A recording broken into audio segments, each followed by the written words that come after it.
Somos analistas. En Lado A, damos la vuelta de rosca necesaria.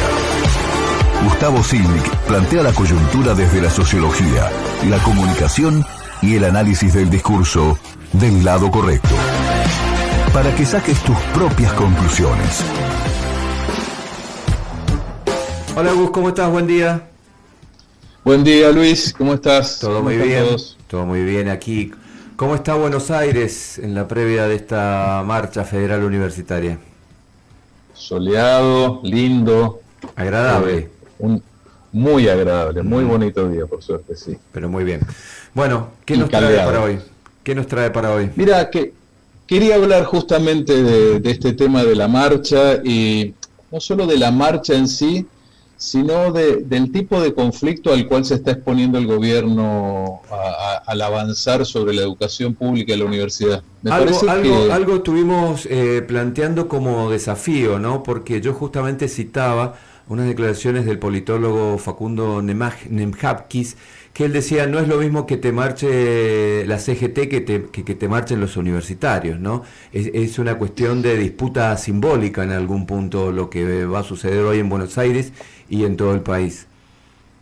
Sí, así es, porque creo que más allá de la marcha, el conflicto en sí es un tipo de conflicto nuevo respecto de los conflictos que promovía o encaraba el gobierno hasta ahora. Vos fíjate diferencias. Sí. Primero, estamos en un conflicto entre un sector que puede mostrar éxitos concretos, la universidad pública, su premio Nobel, su historia, algo que toca una de las instituciones. Vos fíjate que esto es muy importante, en el ranking de instituciones valoradas por la sociedad, en el último plano están los legisladores, los políticos, sí, la casta, los medios de la casta. La institución más valorada por la opinión pública en general y no de ahora es la universidad y los científicos. El 89% de la sociedad cree que la educación pública es un valor y el 59% rechaza el recorte presupuestario. Quiero decir, es más, es un conflicto en el cual es difícil decir esto es la herencia, me lo dejó Massa, Cristina, entre comillas, el fracasado de Alfonsín. No puede el discurso tradicional del gobierno entrar en esto como lo ha hecho siempre. Por eso digo, me parece que entra en un conflicto de nuevo tipo. Por otro lado, un conflicto que es transversal. Vos fíjate que es transversal en muchos planos. Primero, por capas sociales.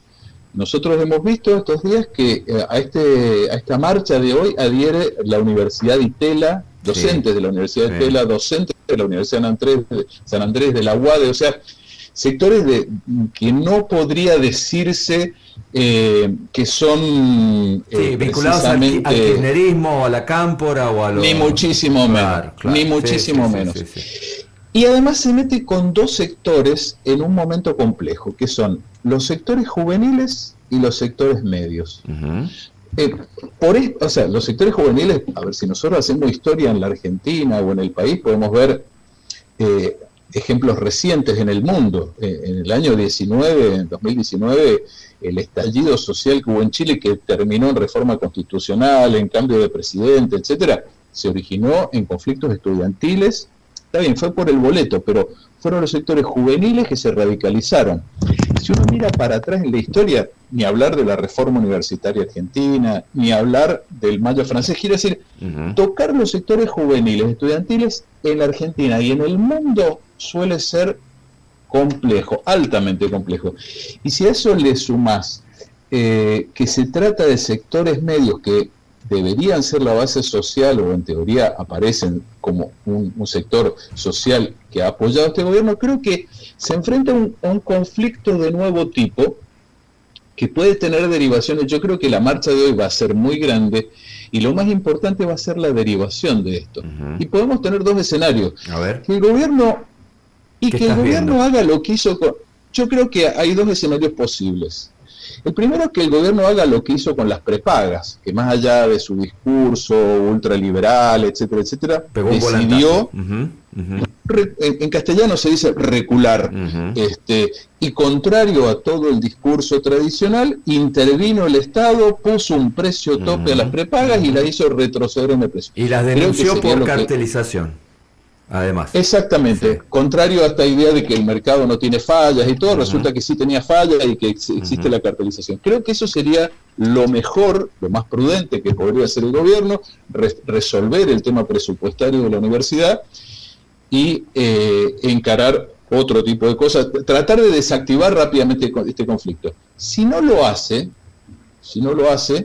creo que se enfrenta a un escenario muy complejo, porque dada la transversalidad del problema y dado que es un problema muy concreto, muy material, va a haber facultades que no van a poder pagar la luz o instituciones que no van a poder pagar sueldos, el conflicto puede ser catalizador de muchos otros enojos. Nosotros hemos hablado acá, y hace poco, de este vacío de alternativas, vacío de proyectos. Bueno, en la historia argentina, la valoración por la educación pública, es más, y esto es muy sociológico, en los sectores medios, que cada vez son menos en la Argentina, pero el espíritu, la idea, la cultura de clase media sigue siendo, pregnando toda la sociedad, esos valores, la educación es un valor central. Entonces, afectar de manera tan concreta, tan material a la educación, y con ello a un valor tan ampliamente sentido por la sociedad, puede ser el combustible de un conflicto de mediano y largo plazo y catalizador. Es más, yo te diría, no quiero hacer pronósticos complejos, pero quiero decir, o se desactiva o se puede dar una escalada, como hace unos días decía, yo se lo he escuchado a varios consultores de opinión pública que hacen sus propias encuestas, y en general han usado una metáfora que es, hay un bosque seco que en cualquier momento una chispa puede encender. Lo he escuchado desde Poliarquía hasta Durán Barba, y son varios los consultores, cuando miden dicen, está todo bien, pero en cualquier momento no. Y este tipo de catalizadores pueden ser eso. A ver, no para ser gráfico, no porque vaya a suceder, pero tranquilamente podría estar el gobierno poniendo los dedos en el enchufe y generando su propia 125. En su momento, la 125 no era un problema solo de los exportadores y de la tasa que pagaban, fue lo que sintetizó un enojo generalizado. No digo que estemos en esa situación, pero síntesis, creo que hay un conflicto de nuevo tipo, distinto. No es lo mismo enfrentar sectores piqueteros que tienen descrédito en determinados sectores sociales, que son funcionales al relato del gobierno. En este caso es disfuncional esto, ¿no? Claro, no es lo mismo pegarle a Pablo Moyano que a la uva. No es lo mismo en la sociedad, y eso creo que el gobierno se está asomando a un límite que si atiende la realidad puede resolver un conflicto, si no puede ser una cosa muy compleja. Y como te decía, la historia de los movimientos juveniles en la Argentina y de resistencia universitario en general en el mundo es muy rica y es muy potente. Y creo que estamos, si el gobierno no desactiva, a lo que me refiero concretamente con desactivar, resolver presupuestariamente la avanzada que ha hecho respecto al sistema universitario, se asoma a una situación de altísima complejidad. Bueno, yo no creo que vaya en esa vía, salvo que la demostración hoy sea demasiado contundente como para que cambie de opinión, porque hace minutos nada más el vocero Manuel Adorni ha dicho en conferencia de prensa que para ellos la discusión universitaria ya está saldada.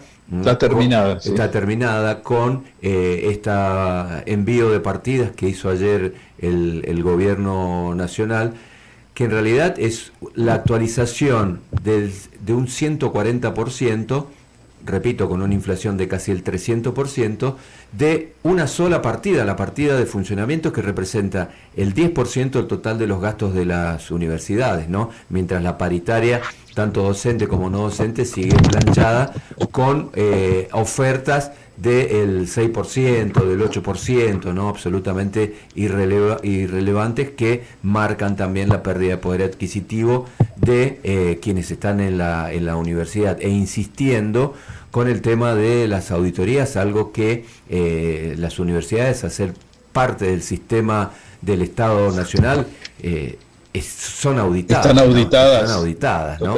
Pero ese es el caballito de batalla del gobierno. Me quedé pensando... Una cosa más... Sí, dale. Perdón, Luis, una cosa más que no tiene que ver con el conflicto universitario, pero sí tiene que ver. Fue una marcha muy multitudinaria hoy en Buenos Aires y en muchos lugares del país.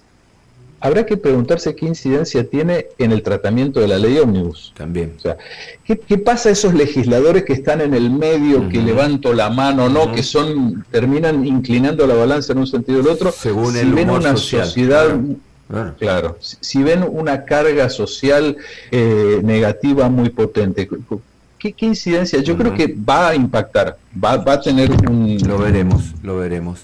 Me quedé pensando con esta mirada sociológica tuya de lo que significa en la historia argentina y en la sociedad argentina la movilidad social ascendente que te la da el acceso a la educación pública y particularmente la universidad pública, ¿no? Y pensaba las palabras de el economista Santiago Bulat, ¿no? Que él siempre dice, cuando uno nace pobre, el mayor acto de rebeldía es estudiar, ¿no? Es tener un título para poder revertir esa situación. Esto es un común denominador de la sociedad argentina que ha encontrado en la universidad pública la posibilidad incluso hasta de revertir historias familiares duras o historias familiares de gente de clase baja o cercana a la pobreza que se han podido convertir en clase media por el solo hecho de tener un título universitario, ¿no? Entonces me parece que eso es lo que está en juego y me parece que eso es lo que no está leyendo el gobierno de Javier Milei. Sí, y con un tema más, Luis. La pregunta es esta, ¿el gobierno está convencido que ganó una batalla cultural? Creo que en parte es cierto, determinados valores que eran indiscutidos se pusieron en discusión, incluso algunos han cambiado de interpretación. Habrá que ver, y esto puede ser un gran indicador, ¿qué pasa con esos cambios culturales tan profundos que ha habido en la sociedad argentina respecto de la educación y de la educación pública en particular, como decís vos, como vehículo de movilidad social ascendente? ¿Cambió eso también? Yo creería que no, pero lo vamos a ver en el curso de esta historia. Buenísimo. Gus, gracias como siempre. Un abrazo grande. Gracias a vos, Luis. Un abrazo. Nos encontramos la semana próxima. Gustavo Zinlich, nuestro analista, siempre con una mirada distinta de lo que pasa en la coyuntura. Claro.